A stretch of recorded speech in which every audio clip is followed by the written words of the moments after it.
사는 소리. 사소함 9번지. 사는 이유. 삶과 죽음은 일직선상에 있다.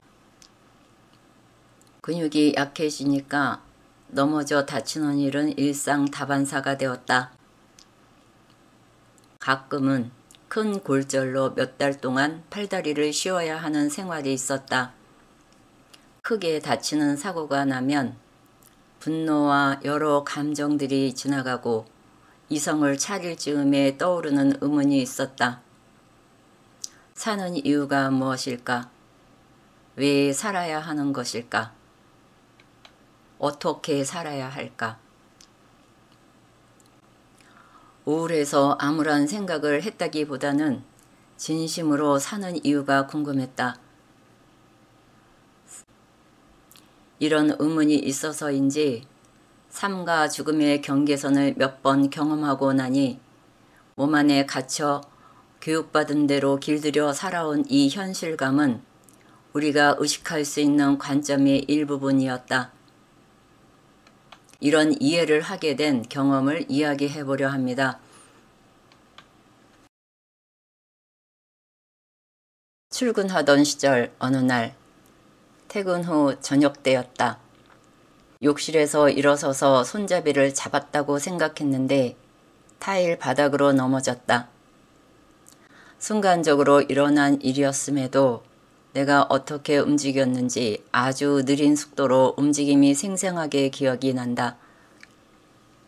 나는 손잡이를 잡기 전에 몸의 균형을 잃었고 쓰러지면서 타일 바닥과 욕조 사이에 머리가 축구공 튕기듯 튕겨나가 부딪히고 바닥에 넘어졌다. 나는 분명 내가 넘어지는 모습을 아주 천천히 비디오 느린 속도로 보듯이 보았고 허공에서 내 몸을 보았던 관점에서는 욕실의 내 몸은 영화 속 장면 같았다.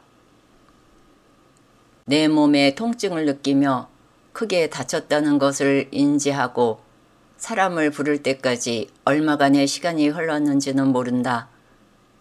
통증을 느끼면서부터는 미지의 공간에서 영화 속 몸 안으로 들어온 느낌이었다. 머리를 다쳐 뇌진탕 처방을 받았고 얼굴에 멍이 들어 한 달 반 동안 모자 쓰고 다녔던 기억이 있다.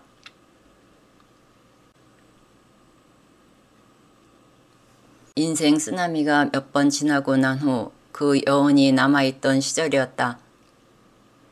내 인생 그림을 그려나가는 것이 나 자신이라면 이런 망친 인생 같은 그림은 찢어버리고 새 캔버스에 새 그림을 그리고 싶다는 마음이 진심이었다. 새 도화지에 그리고 싶은 그림은 없었다. 앞으로 살아야 하는 명분을 알고 싶다는 갈망만이 있었다. 명상 중에 이런 강한 의문과 인생 그림 이미지를 지우는 심상화가 있었다. 그리고 이곳의 삶이 아닌 다른 곳을 여행했다. 돌아가신 아버지 형제분이 나를 마중 나왔고 내게 보여줄 것이 있다며 승용차에 태워 이곳 저곳을 여행했다. 승용차는 경험하지 못한 안락함과 미끄러지듯 움직였다. 운전자가 운전하는 것 같지도 않은데 창밖의 풍경은 시시각각 달라 보였다. 자연 경관은 미려했으며 색채감이 부드럽고 섬세했다. 강원도 가을 단풍이 절정일 때 국도를 달리며 보았던 내설하게 풍경이 256컬러로 표현된 풍경이라면 그곳에서 보았던 세상 속의 색감은 2048컬러 이상의 섬세하고 미려한 색감으로 표현된 것 같았다. 그 세상이 아늑하고 편안해서 아버지 형제분이 이곳에서 지내신다는 것이 좋았다.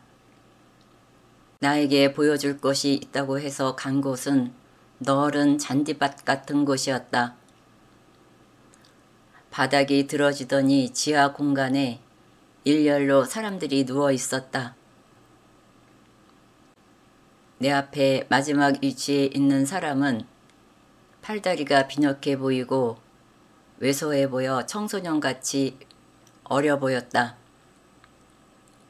내가 말하기를 이 사람은 이런 몸으로 사느라 힘들었겠다라고 했는데 바로 이번 생에 내 모습이란 걸 알았다. 나였다. 누워있는 사람들 모두가 다 나였고 한 생 한 생 사는 동안 그 생에서 삶의 성장을 이루어낸 어른의 몸이었고 지금의 나는 이번 삶에서 어른이 되지 않은 청소년 시절 즈음이라 더 성장해야 하는 경험이 남았다는 걸 알았다. 꿈이라고 하기엔 생생했고 내가 사는 동안 경험해야 하는 배움이 남아있다고 이해되었다. 현실은 몸의 기능이 급격히 저하되고 있음에도 몸 관리나 회복하려는 의지도 없이 하염없이 잠에 빠져들었다.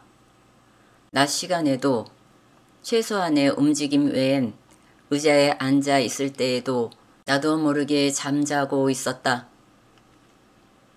이때 친구가 왠지 내게 오고 싶어 왔다고 약속 없이 찾아왔다. 나를 보며 무슨 일이 있었냐고 이 집에서 제일 먼저 갈 사람 같아 보인다고 하는 말에 정신이 들었다. 안개 같은 몽롱함에서 현실로 잠에서 깨어난 듯했고 문득 이게 꿈이 아니라는 생각이 들어서 몸 관리를 위해 한의원 진료를 다녔다.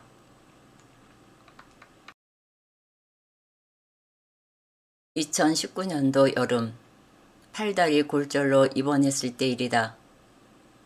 팔 수술 후 기부스 상태에서 누워 지내다가 퇴원할 즈음 감염이 되어 항생제 맞으며 구토하던 때였다. 전동 침대에 상체를 조금 세운 상태에서 호흡이 천천히 숨가쁘게 몰아 쉬어지고 있었으나 크게 힘들거나 고통스럽지는 않았다. 침대 앞으로 환한 빛이 펼쳐지더니 하늘에서 빛기둥처럼 터널처럼 길이 열렸다.